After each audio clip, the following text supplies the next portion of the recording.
The screen above the desk flashed red and said break started, while my hands still held a guest's credit card. The lobby phone rang again. A man in a wet coat leaned over the counter and asked for room keys. I stared at the time clock window and saw my name marked as off duty. The system said I was gone, but I was standing there, working, and trapped behind the desk like it was a cage. I checked the wall clock. It matched the computer time. I looked at the guest's face. He blinked slow, like he did not care if I moved or not. The phone kept ringing. I answered with one hand and listened to a woman ask for late checkout. My other hand typed her request into the reservation notes. The keys printer whined. The register drawer clicked. The time clock box stayed red. It kept counting up my break minutes. I opened the time card screen. The last shift showed a 30-minute break that I never took. It sat there like a bruise. My pay had been short again. I had complained before. Management had told me to take my break, even if I could not leave the desk. They had said to click out and just sit. They had said it was policy. But I had never clicked out. I never had time. The system had done it for me. I grabbed the mouse and tried to end the break. The button was there for half a second. Then the whole row went gray. A spinning circle appeared, like the computer was thinking. When the screen came back, the break row looked clean and normal, like it had always been there. A neat entry, automatic, approved. It even showed my initials, as if I had signed it. My throat tightened. I refreshed the page and watched the numbers shift. The break start time changed by 1 minute. Then it changed again. The total hours on the bottom adjusted to match the new lie. The change happened while I watched, smooth and silent, as if the machine breathed it out. I reached for my phone to take a photo. The moment I raised it, the screen flickered and the time card page went blank white. The phone in my hand showed no service, even though the hotel Wi-Fi bars were full. I lowered it, and the time card page returned. The break entry looked even cleaner now. No flicker, no sign it had moved. I had the feeling I had startled something that hated being seen. The guest in the wet coat cleared his throat. Water dripped from his sleeves onto the counter and spread into a thin, dark line. I handed him the keys and watched his fingers close around them. His skin looked too pale under the lobby lights. He did not thank me. He walked to the elevator without making a sound, and the doors shut like a mouth. The lobby phone stopped ringing for a second, then rang again. The caller ID showed an internal number. I answered.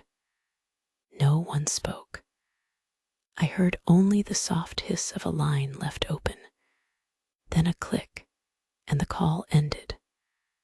My time clock box pulsed red, slow, like a warning light on a machine that could not be turned off. I pulled up the camera feed to prove I had been at the desk. The cameras showed the lobby from 3 angles. I saw the counter. I saw the chair behind it. I saw the brochures. I did not see myself. The video showed the guest in the wet coat arrive, stand at the counter, and then receive keys from empty air. The keys slid across the counter by themselves. My stomach dropped. I I switched to a different camera. The same thing happened. I watched the past minute replay and saw my hands move in real time in my own view. But on the security feed, the space where I stood remained blank, like the hotel refused to record me while it claimed I was on break. I opened the system log. I searched for time clock edits. A list appeared with small timestamps, all marked as system automated compliance. Each line ended with the same note: no manual override allowed during scheduled break window. The red break timer reached 12 minutes. I was still checking in arrivals. I was still answering calls. I was still breathing behind the desk, alone in a building that had started to treat me like a ghost when it wanted to steal time. When the timer hit 15, the break ended by itself. The box turned green. My name returned to active duty like nothing had happened. My hands shook as I scrolled down. Under tomorrow's shift, a new line waited in pale text. Auto break queued. Start time 2:00 a.m. Duration 30 minutes.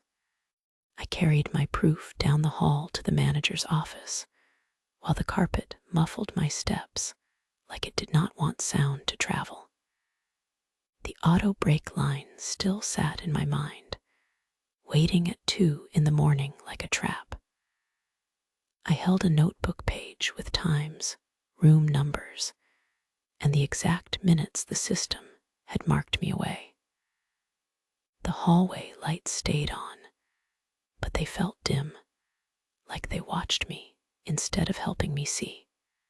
The office door stood open, but the room beyond it looked wrong.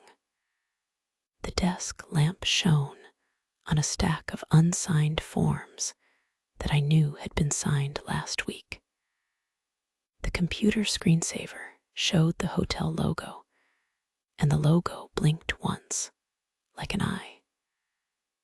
My manager sat behind the desk with a coffee cup that gave off no steam. She looked at me like she already knew why I was there. I spoke in a calm voice. I told her the system had clocked me out for breaks while I had been working at the front desk. I gave her exact timestamps. I read out the guest names from the check-in log. I described which cameras should have shown me at the counter. I told her the camera feed had shown empty air handing out keys. I kept my words clean and simple, like I had been trained to do. She did not react to the camera part at all. She did not even blink. She asked for my notes.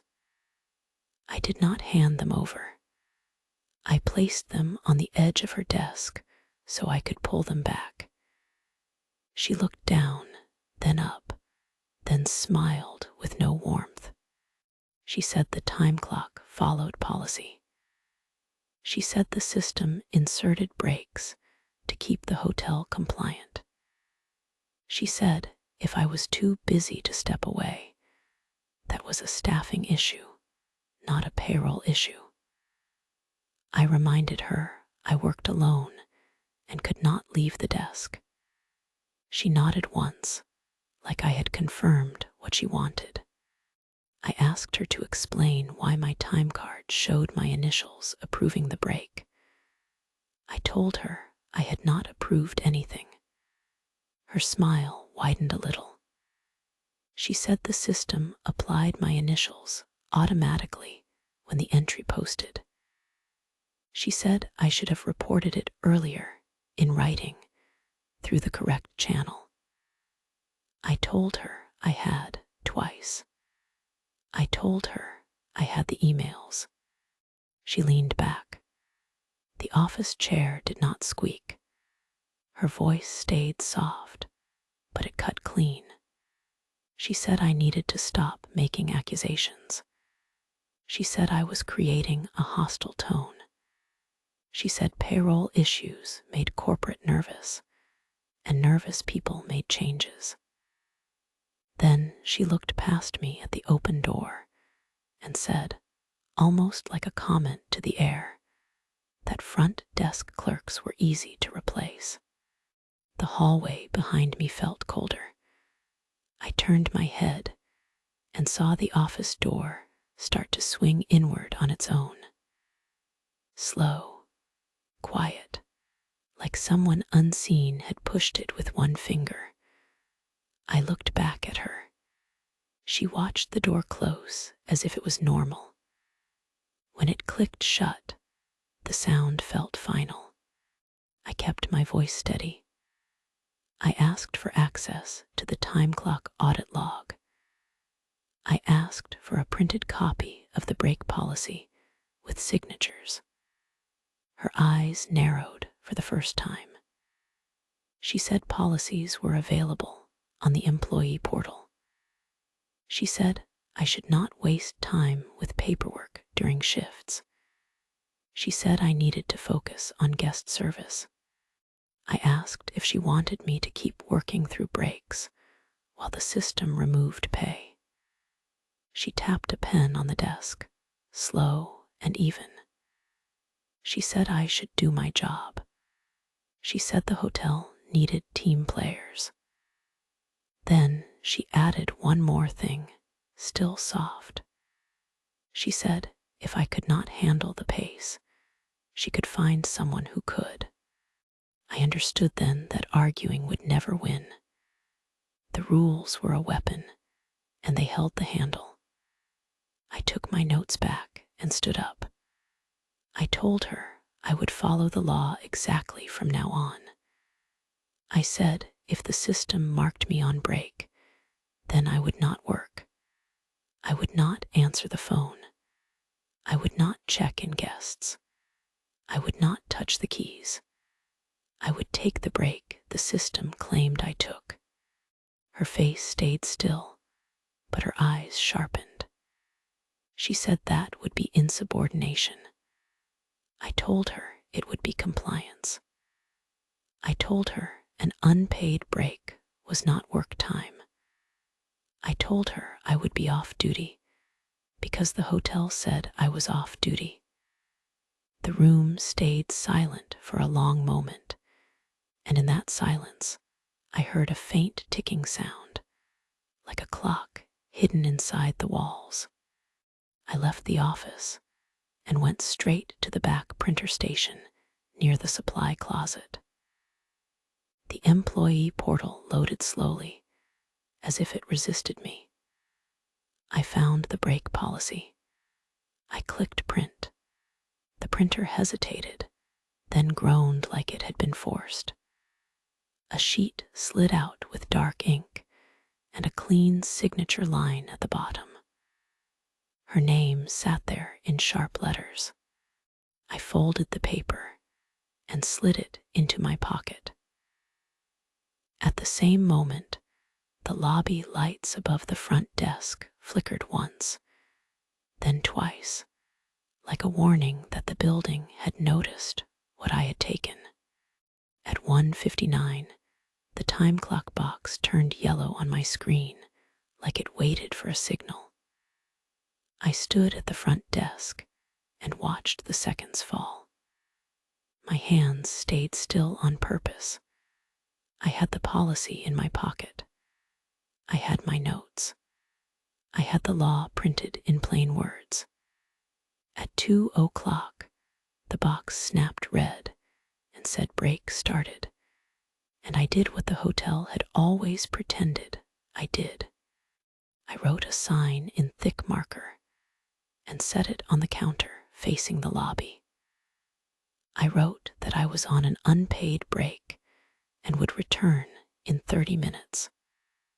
I added that emergencies should call 911. My pen strokes looked too hard, like I had been angry without knowing it. I placed the sign where the camera could see it, and I angled it so no one could claim they missed it. I reached under the desk and pressed the mute button on the phone base. The usual beep did not sound. I pressed it again. Still no beep. I stared at the screen. It showed a small icon that said mute on. I tested it by calling the front desk from my cell. The phone stayed silent. The lobby felt wider, too open, like the hotel had taken a breath and waited. I walked to the back room and closed the door behind me. The room smelled of paper and cleaning spray. The only light came from a buzzing fixture that made the corners look darker than they should have been. I sat in the only chair and set my own phone on the table, face up, so I could time the break without touching the hotel system again. My hands shook, but I kept them in my lap. The desk phone rang. The sound came through the wall, loud and sharp, even though I had just proved it was muted. The ring did not follow the normal pattern. It rang faster, like a heart that could not slow down. I stood and opened the back room door a crack. I saw the front desk phone light flashing in the lobby, bright as a warning beacon. I did not answer. I stepped back and shut the door. The ringing stopped. For 3 seconds, there was only the buzz of the ceiling light. Then the phone rang again, louder, as if it had moved closer. I looked at the time on my own phone. 2:03, 3 minutes in. The hotel wanted my hands on that receiver. A new sound started in the room with me. The printer on the shelf clicked awake. No one had sent a job. The computer in the back room was asleep. The printer fed paper anyway. It spat out a single page, then another, each one slapping the tray like a wet hand. I stepped closer and saw what it printed. Check-in forms, registration cards, room assignment slips. Each page showed my name in the clerk field, like I had processed them myself. The guest names were not in our system. The handwriting line at the bottom was filled with scribbles that looked like they had been made with a shaking pen. The printer kept going until the tray overflowed and paper slid to the floor. Then it stopped on its own. The last page showed a room number I knew was out of order. It had been locked for months. The line for payment said cash, even though we did not take cash at night. Something hit the front counter hard enough to make the back room door tremble. Then it hit again. The sound came with a low voice, angry and close, shouting words I could not make out through the wall. A fist, or something harder than a fist. The banging became steady, like a signal. I moved to the door and listened. The guest was right at the counter. I heard a man breathing fast. I heard the sign on the counter scrape, like someone dragged it aside. Then a dull rip, like paper tearing. My sign. The time clock in the front system would say I was on break. It would show I did not work. It would steal those minutes. I stared at my own phone again. 2:08. I still had 22 minutes left. My legs wanted to move. My hands wanted to reach for keys and a smile and a script. I forced myself to stay in the back room. The banging stopped. The lobby fell quiet in a way that felt wrong. Quiet did not mean safe. Quiet meant waiting. I took one step away from the door, and the ceiling light flickered. The buzz grew louder, then dropped low, like a voice lowering to whisper. I heard the soft click of a door opening somewhere outside. Not the lobby door, not the elevator, the office door. The manager's office was down the hall from the desk, and its door had been shut earlier. I heard it open anyway, slow and careful, as if someone tried not to be heard. I left the back room and walked toward the front, but I did not cross the threshold into the lobby. I stayed behind the wall and looked down the hall. The office door stood open. The room beyond it was dark, except for the glow of one monitor. The security camera mounted in the corner above the office door pointed toward the front desk, like it always did. Then the camera moved. It turned in a smooth, controlled motion until the lens aimed straight at me, even though I stood half hidden behind the wall. And it held its stare like something inside it had been waiting for my break to start. I stayed where I was until my phone showed 2:29. The break minutes crawled. The hallway camera kept pointing at me, unblinking. The lobby stayed too quiet, like it held its breath to see if I would break first.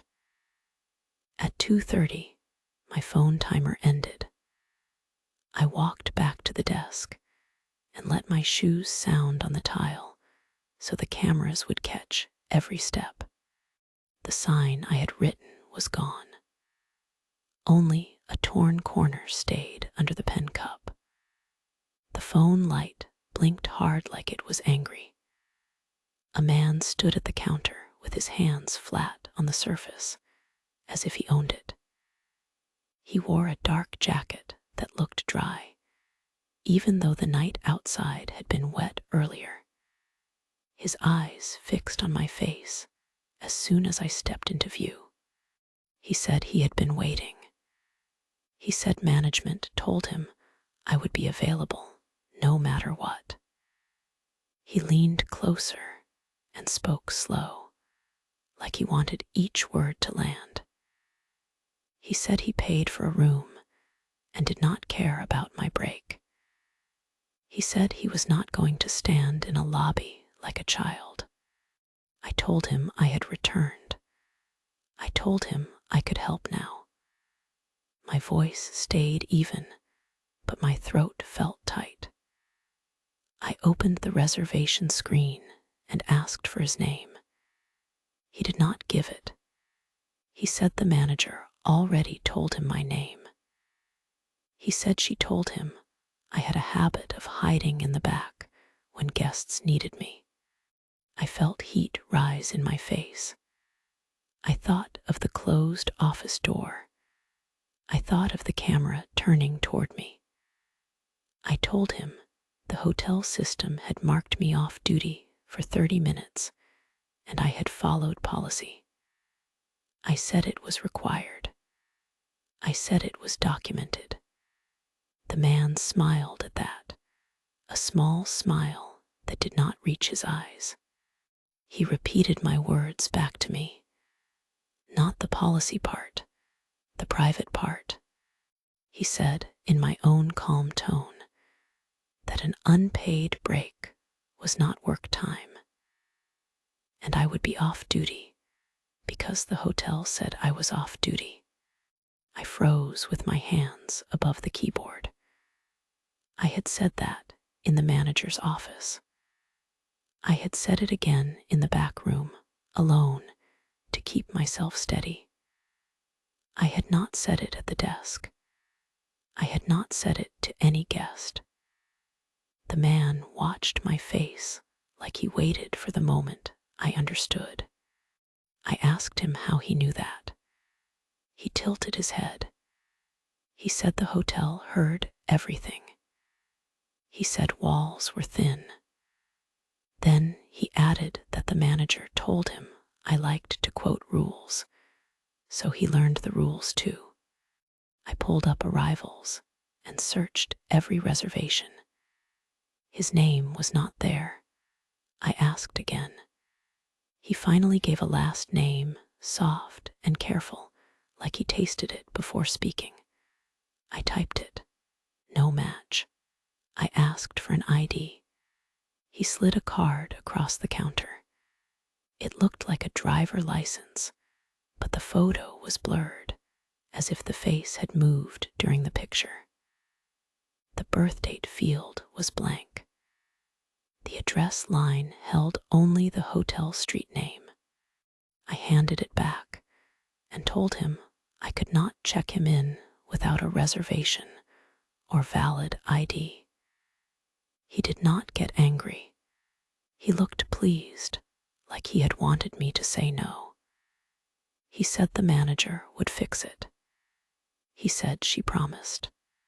I opened my notebook and wrote the time. I wrote his description. I wrote his exact words as best as I could. I added that my break sign had been removed.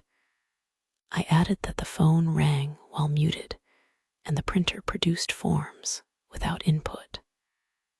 My pen shook and made the letters uneven. The man watched me write. He looked at the notebook like he could see the ink form before the pen touched paper. I called the manager. The call went through on the second ring. Her voice sounded like she had been awake and waiting. I told her there was an arrival at the desk with no reservation, claiming she told him I would be available during my break. I told her my sign had been torn down and I needed her to come in and handle it. She sighed, slow and heavy, like I had interrupted her sleep, even though her voice did not sound sleepy. She said she was not coming in. She said I needed to handle it. I told her I could not. I told her the guest was escalating and I needed support. She said if I could not manage a simple check-in, she would note it. Then she said something worse, quiet and close. She said the system showed I had taken a full break, so I should have plenty of energy. The line clicked dead. I looked up. The man stood very still. He said, in the same soft voice the manager used, that I should handle it. Then he stepped back from the counter without turning around, like he knew exactly where the lobby furniture stood in the dark. He walked to the elevator. The doors opened before he touched the button. He went inside. The doors shut. The elevator did not move. I waited, watching the floor indicator. It stayed on L after a long minute. The doors opened again. The elevator was empty. A plastic key card lay on the floor in front of it, like it had been placed there with care. I picked it up and brought it to the desk. The card felt warm. I scanned it to see which room it belonged to.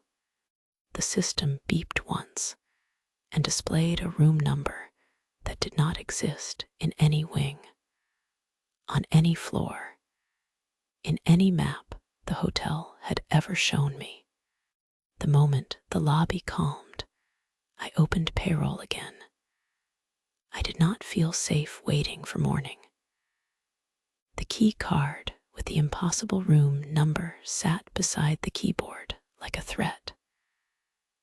I pulled up my time cards and scrolled back week by week, while the desk phone stayed quiet in a way that felt planned. The same break deduction appeared over and over. Always 30 minutes, always labeled compliant. The times were too perfect. They landed right when the lobby had been full. They landed during a group arrival, during a late flight rush, during the 1 hour when calls stacked and keys ran out and people yelled. Each break started like a blade cut. Each one ended clean, like nothing had been taken. I opened guest logs for those nights. I matched names and check in times to the break windows. I found my own entries inside the breaks.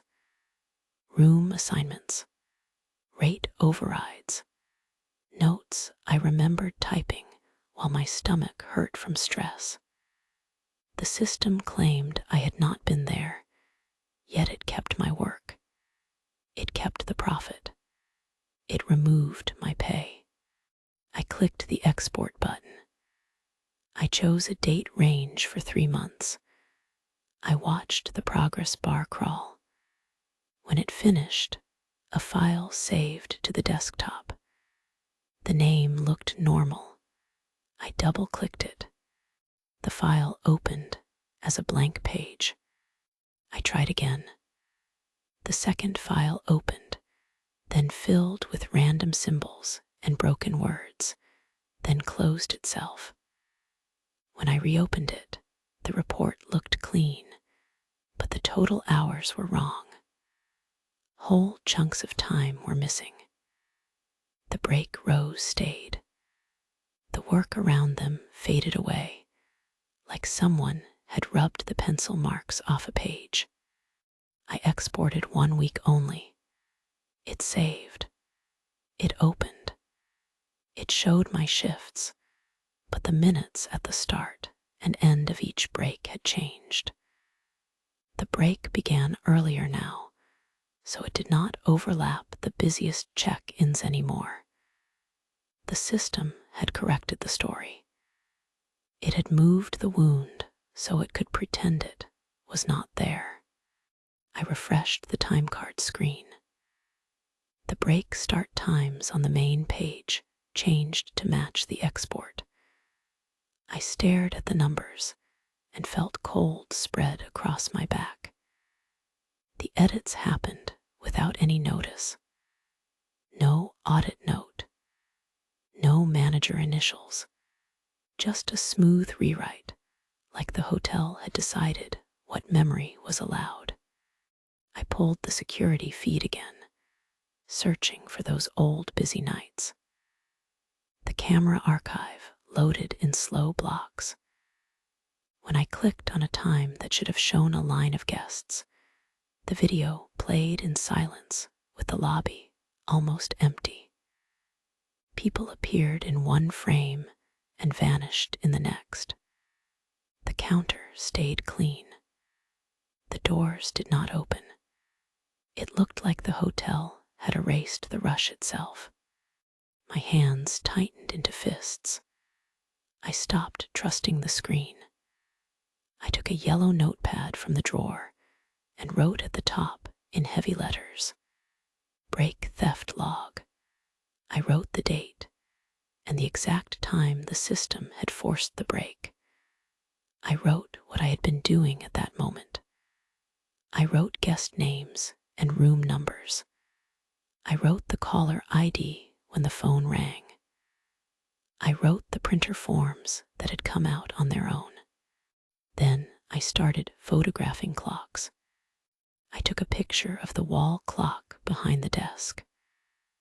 I took a picture of the computer time in the corner of the screen. I took a picture of the time clock window when it turned red. I held my own phone close so the seconds were clear. Each time I raised the camera, the lobby lights dimmed for a breath, like the building hated evidence. At 3:15, the desk phone rang again. I did not answer. I wrote it down. At 3:16, it rang again. I wrote it down. The caller ID showed an internal number, the same as before. I looked up at the ceiling camera above the desk. It did not move, but I felt it watching like an open eye.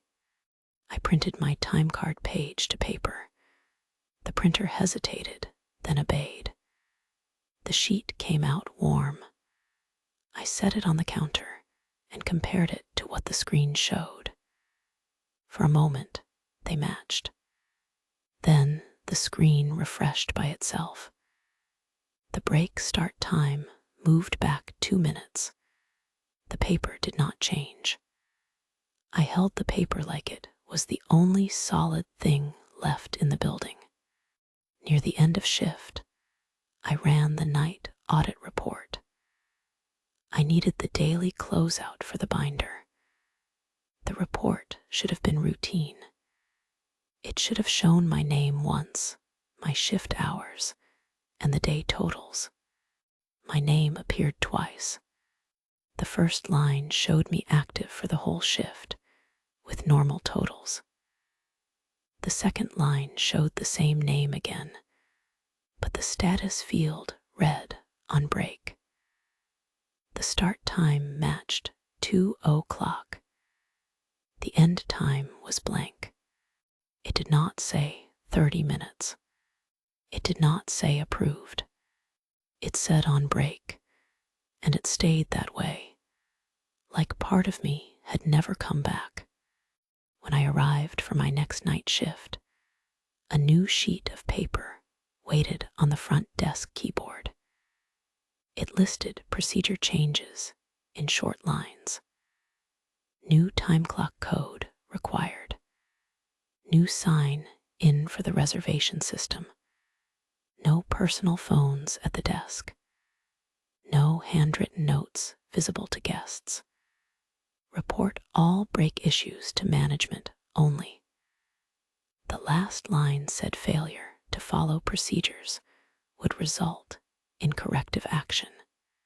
My old codes did not work. The time clock rejected me twice, then displayed a message that said see manager. I still stood in the lobby, still alone, but the system treated me like an intruder. I used the front desk phone to call the manager. She answered on the third ring, as if she had expected it. She gave me a new code one number at a time. She told me not to write it down. Her voice sounded calm, but it carried a sharp edge. Before she ended the call, she asked if I planned to keep doing my little break routine. I said I planned to keep following policy. She paused, then said policy could change. Then she hung up. The reservation system finally let me in, but it opened with pop-ups I had never seen before. A warning about unauthorized exports. A reminder that camera footage was confidential. A notice that time records were system controlled for compliance. Each message required me to click acknowledge before I could do anything else. It felt like the hotel wanted my fingerprints on every lock it built. I checked the night audit binder. A new form had been added, break attestation. It asked me to confirm I took my unpaid break away from the desk and did no work. It included a signature line and a timeline. The ink box for my initials was printed in the same style the time clock used. My stomach turned. If I signed it, I would help them. If I refused, they would say I refused compliance. I placed the form back without signing. I kept my own notebook in the drawer under the register where guests could not see it. I took one photo of the wall clock, careful and quick, then slid my phone into my pocket.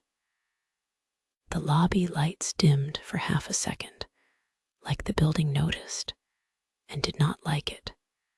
At 1:59, the time clock turned yellow again. The red break was coming, whether I agreed or not. I set a printed notice on the counter, the same as last time. I muted the phone.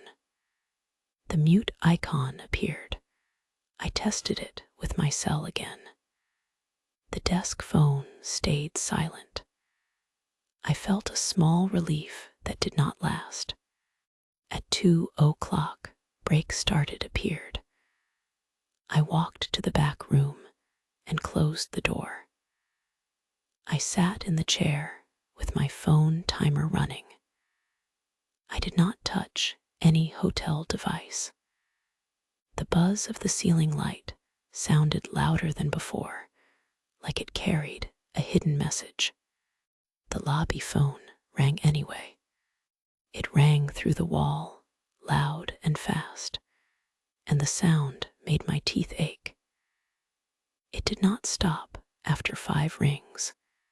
It kept going without pause, like a machine stuck in one command. I stayed seated. I kept my hands in my lap. I reminded myself of the policy paper in my pocket and the words on my break sign. Then the back room door handle moved. It turned down as if someone tried to open it from the hallway side.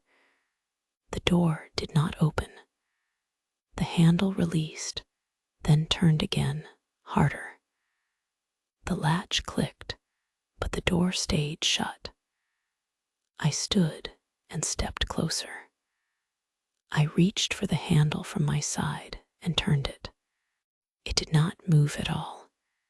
The handle felt stiff like it had been glued. I pulled. The door did not give. I leaned my shoulder into it. The door stayed in place. The phone kept ringing outside, endless, angry, and close. I forced myself to breathe slow. I looked for the secondary exit through the supply closet, but the closet door had a padlock on it that had not been there before. The metal looked new and bright. I touched it and felt cold, like it had been outside in winter. The ringing stopped for 1 second, then started again, louder, as if the caller stood right against the desk now. I could picture the counter. I could picture the empty space where the cameras sometimes refused to show me. I could picture keys sliding across the surface on their own. I followed protocol because it was all I had left. I pulled the emergency contact list from the wall. Someone had added a new line in bold letters. After hours, emergency line. I dialed it with shaking fingers and held the phone to my ear. It rang once. Then a click. Then my manager answered, not with her normal voice, but with a whisper that sounded like she spoke from a dark room with someone else listening. She said I should stop taking breaks if I wanted to stay safe. I did not argue with her whisper. I asked her to unlock the back room door. I told her I was trapped. She stayed silent long enough for me to hear a faint ringing under her breathing, like the front desk phone sounded inside her line 2. Then she said the door was not her problem. She said I should think about how much trouble I was making for a simple break. Then she hung up. The lock released 2 minutes later without a sound. The handle turned like it had never been stuck. I stepped out and saw no one in the hall. The phone at the desk had stopped ringing. My break timer still ran. The time clock still showed me off duty. The hotel had proved it could trap me while claiming I was resting. Before my shift ended, I filed an internal complaint through the employee portal. I kept my words precise. I listed dates. I listed forced breaks. I listed the door locking from the outside during an unpaid break while I worked alone. I attached the photos of clocks and the printed policy with the manager's signature. When I clicked submit, the page refreshed and showed a message that said thank you for your feedback. The complaint number field was blank. At home the next day, I prepared the external labor report. I did not send it yet. I wanted one more clean record set first. I wrote everything into a separate document and saved it on my own device. I printed copies. I placed them in an envelope. I felt like I had put my hand on a wire that might shock back. That night, the lobby changed the moment I signed in. The air felt thick, like the building held too many breaths. The lights stayed steady, but the corners looked deeper. The desk phone rang once and stopped, like a test. I checked arrivals. The list showed 3 expected late check-ins. Normal. At 11:40, the first guest appeared, then a second, then a third. They walked through the sliding doors one after another without pause, as if a bus had unloaded them, but I heard no vehicle outside. Each guest stood in a neat line. None of them spoke.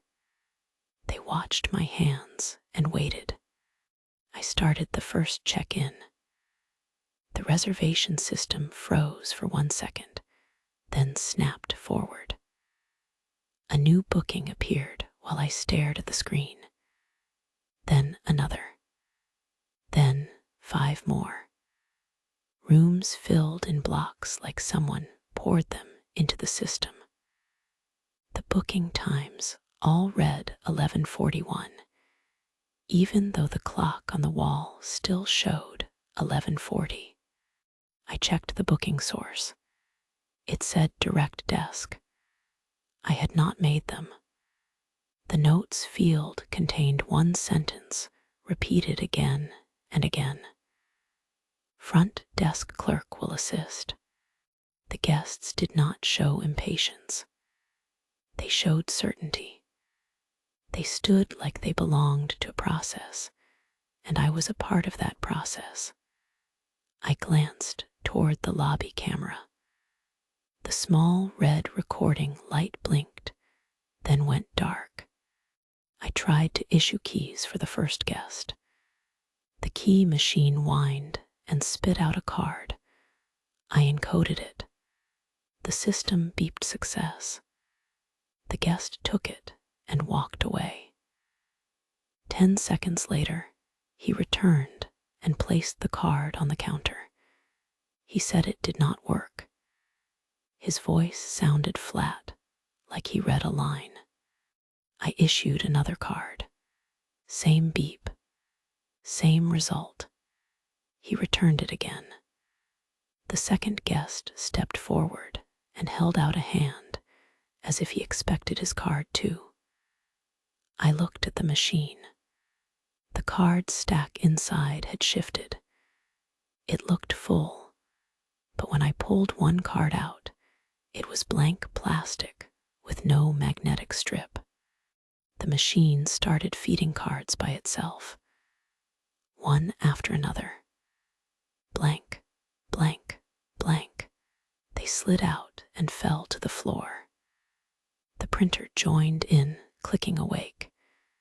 It printed registration cards with no names, only my name in the clerk field. The lobby phone rang.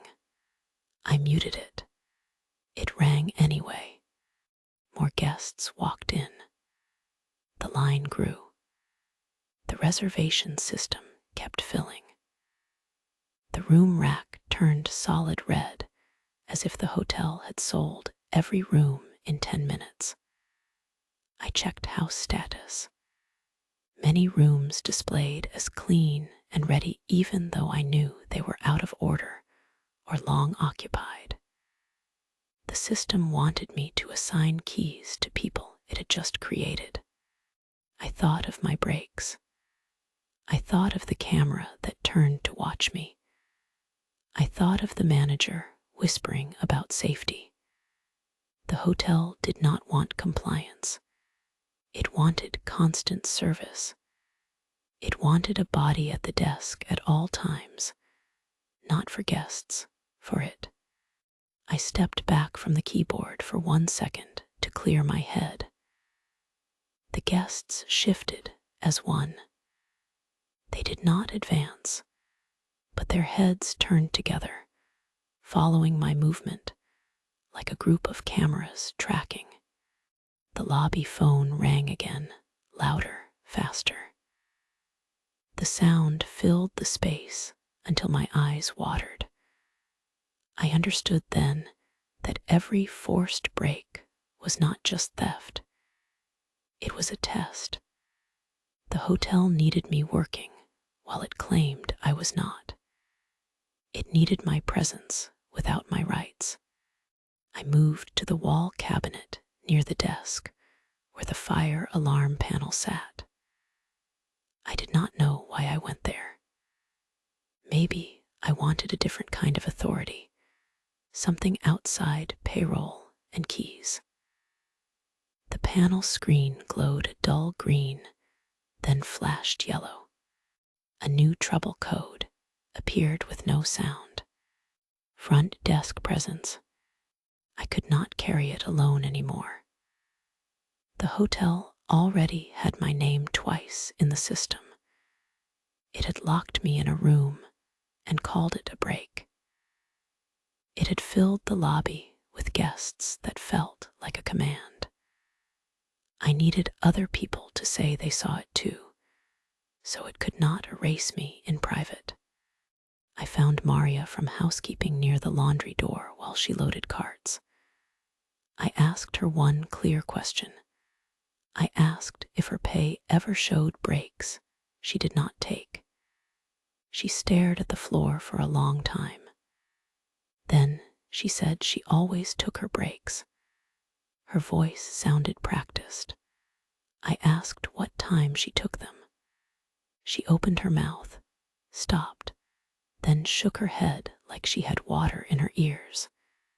She said it depended. I asked what she did yesterday. She rubbed her temple and said she could not remember yesterday clearly. I told her I had proof of forced breaks. I said the system clocked people out while they still worked.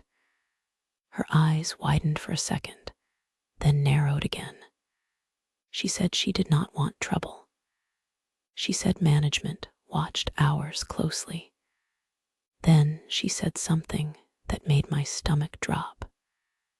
She said sometimes she looked at the time and it jumped forward, and her cart felt heavier after, like she had been working during a blank space. I went to maintenance next. Derek sat on a folding chair in the back hall with a toolbox open at his feet. I asked him if the back room door had ever locked on its own. He laughed once, but the laugh stopped fast. He said doors stuck all the time in an old building.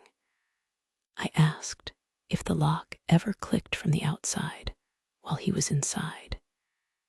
His fingers froze over a screwdriver. He looked past me at the hallway camera and lowered his voice. He said the hotel liked to keep people in their place. I asked about his breaks. He frowned like I had asked him to solve a math problem. He said he took lunch around noon. I asked what time exactly. He said noon. I asked if he ever clocked out. He said yes. I asked if the system ever clocked him out without him. He started to answer, then stopped. His face turned blank for a moment, like a screen that lost power. Then he said no, and the word came out flat and fast. As I walked away, I heard him close his toolbox hard, like he wanted to cut off the sound of my questions. The next person I tried was the other front desk clerk on day shift. His name was Colin. He came in early to relieve me, and I caught him by the coffee station before he logged in. I kept my voice quiet. I asked if he had ever seen break entries he did not take. He looked at me like I had said a forbidden word. He said he did not mess with time cards. He said payroll was automatic. I told him the time clock had put me on break while I checked in guests. I told him the camera feed showed empty air handing out keys. His skin went pale. He said he believed me. Then he said he did not want to. He told me people had pushed back before. He did not say it like gossip. He said it like a warning read off a sign. He said one clerk tried to document everything.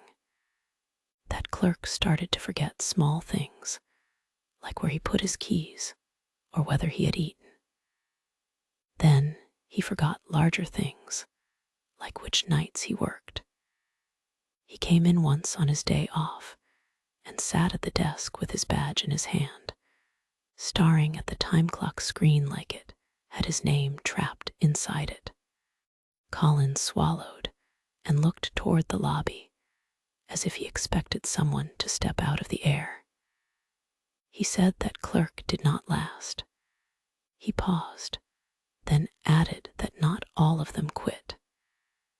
He said one person had been found in a back room during a scheduled break window, sitting in a chair with their eyes open. He said the system showed them on break. He said the report never changed. I asked him why he stayed. He did not answer. He only said he took his breaks exactly when the system told him, and he never fought the minutes. He told me to stop writing things down where the hotel could see. Then he walked behind the desk and signed in, and his shoulders slumped like he had accepted a weight. After he took over, I went to the lost and found cabinet in the back office area. I told myself I looked for a pen, but I knew I needed something solid, something the system could not rewrite. The cabinet smelled like dust and old fabric. I opened the drawer with unclaimed envelopes and papers. Most were junk mail for guests. One envelope sat on top, sealed and clean. It had my full name printed on the front in careful block letters. Under my name, it listed the hotel address. The date stamp in the corner made my mouth go dry. It was dated 7 years before I worked there. I placed the sealed envelope in my bag without opening it. I did not want the hotel to see what it had left for me until I was ready. I used my own computer at home to finish my report to the labor agency.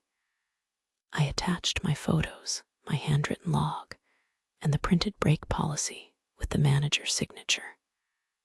I wrote a formal demand for corrected pay for every deducted break I never took.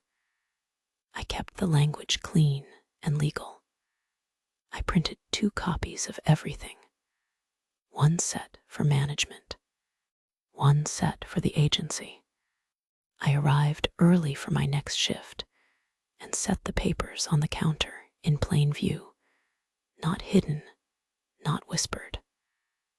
I turned the stack so the lobby camera could see it. On the top page, I wrote the date and time by hand. I wrote that this was a formal demand for wage correction. I wrote that the agency had been copied. My pen felt steady for the first time in days. I called the manager before the rush started. I told her I had a written demand on the counter and that an agency copy had been sent.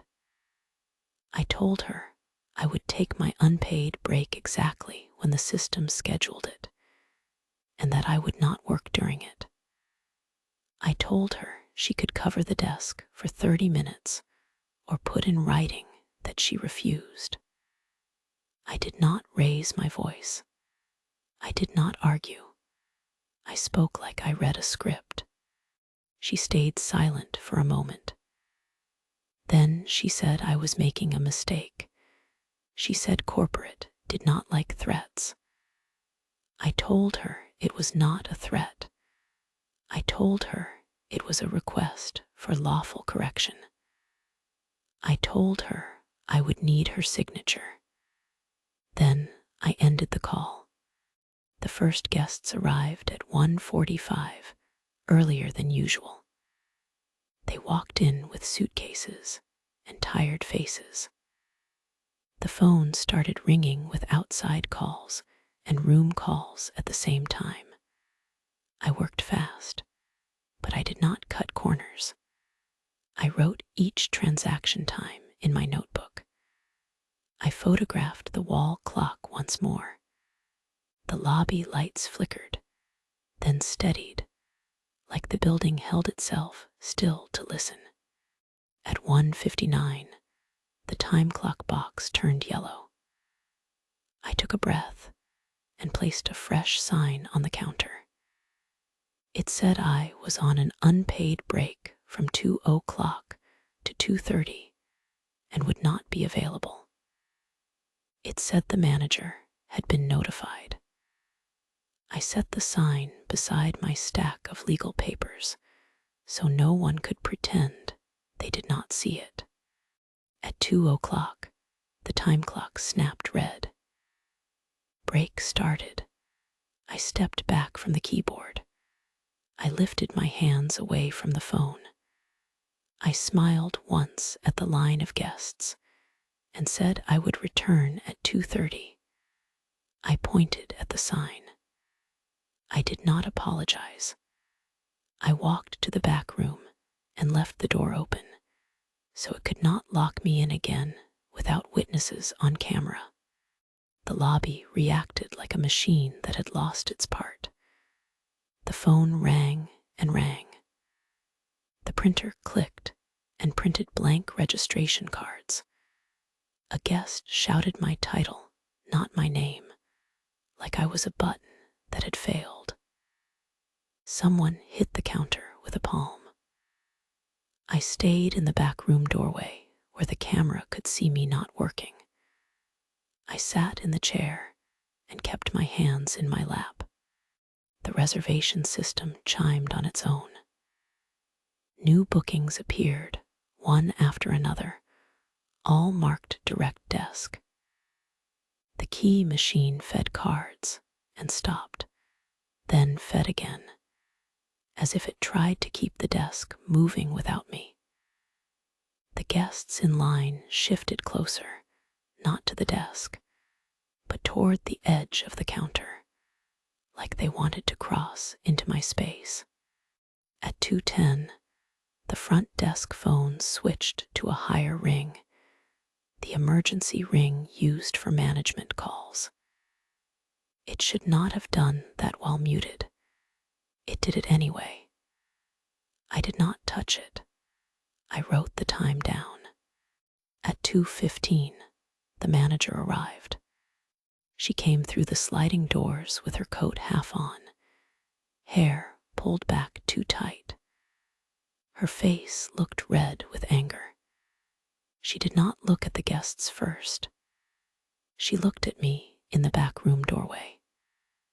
She walked behind the desk and grabbed the phone. The ringing stopped under her hand like it obeyed her. She hissed my name and told me to get back to work. I pointed at the time clock screen and the red break box. I pointed at my sign. I told her I was on an unpaid break and could not work. I told her she could cover the desk until 2:30. I told her the guests could hear her choices. Her eyes darted to the paper stack. She saw the agency line. Her jaw tightened. She turned to the guests and forced a smile that looked painful. She started checking people in with hard, fast movements. The key machine accepted her codes without error. The printer stopped spitting blanks. The reservation system stopped creating new bookings. The lobby grew quiet in small steps, like an animal calming when its handler returned. At 2:30, my phone timer ended. I stepped back behind the desk. I did not touch the keyboard yet. I slid the correction form across the counter to her. It listed the deducted breaks by date and time, with totals. It asked for a signature confirming the corrections would be processed. She stared at it for a long time. Her hand hovered over the pen. The lobby lights dimmed just for a second, like the building leaned in to watch. The monitor glow dipped. The air felt heavy, as if the hotel did not like the direction of this story. Then her hand started to shake, and she signed the form anyway.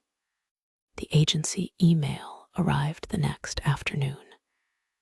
It confirmed my report had been received. It confirmed an investigation would begin. It stated in plain words that my employer could not punish me for filing, and that retaliation would bring penalties.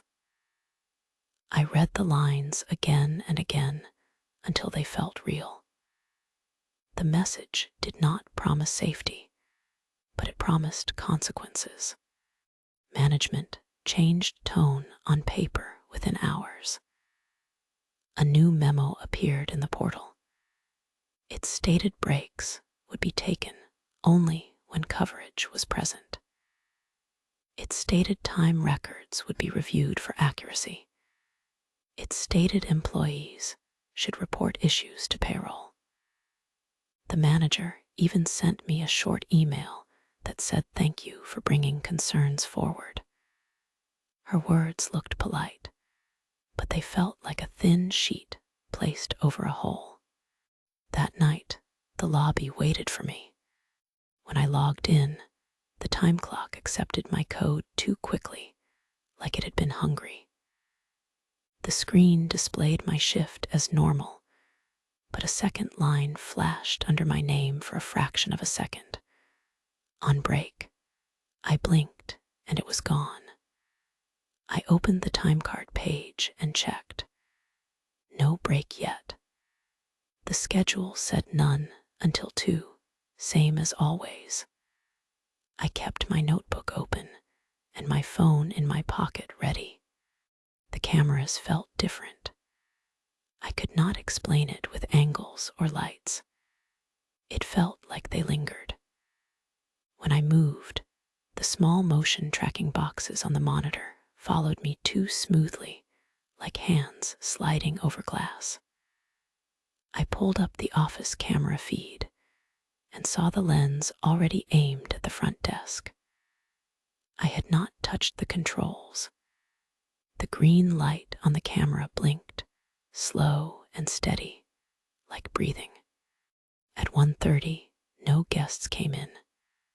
No calls. It was too quiet for a hotel.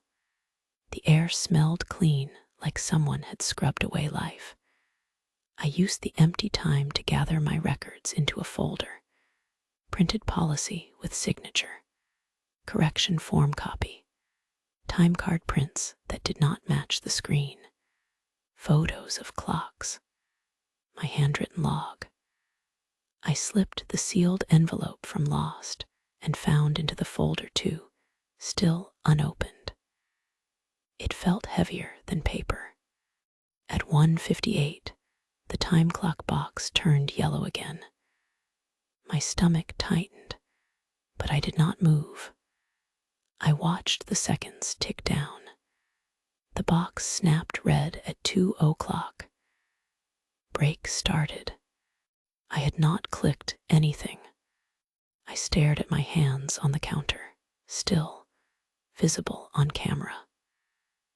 The system had done it again, even after the memo, even after the signature, even after the agency email.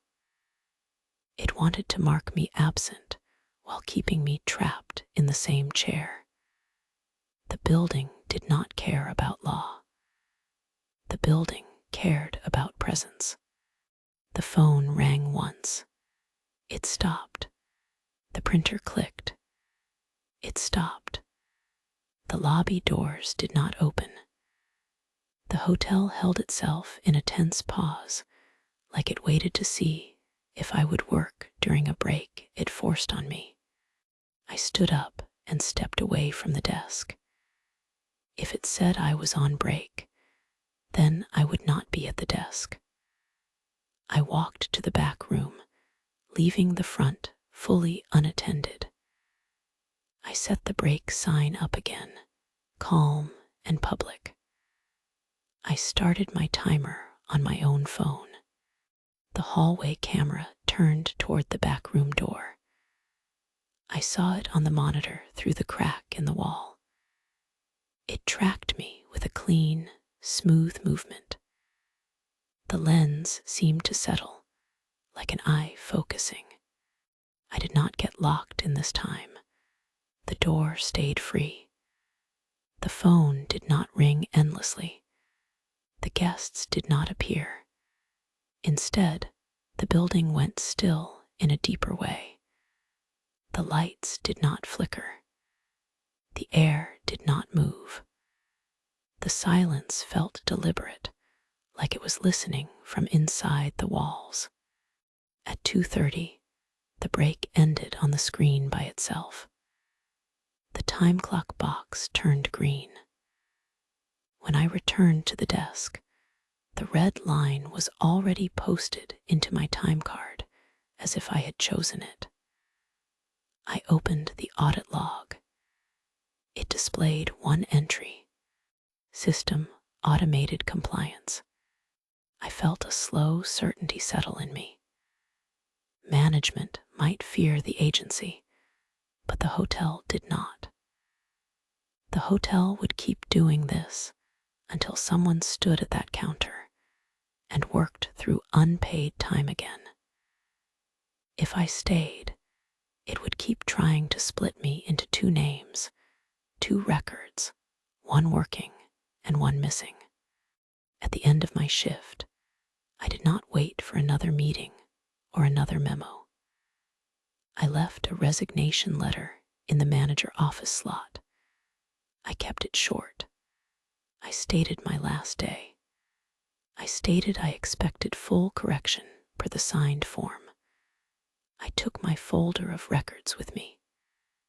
As I walked out through the lobby, the cameras followed my path one by one, each lens turning as I passed, like heads turning in a silent crowd. I drove home with the feeling that I had not escaped a job. I had escaped a system that fed on gaps. The next morning, my phone rang from the hotel automated number. I let it go to voicemail. Then I listened. A bright, recorded voice said my break had started. It said I was late to return. It said please report to the front desk immediately.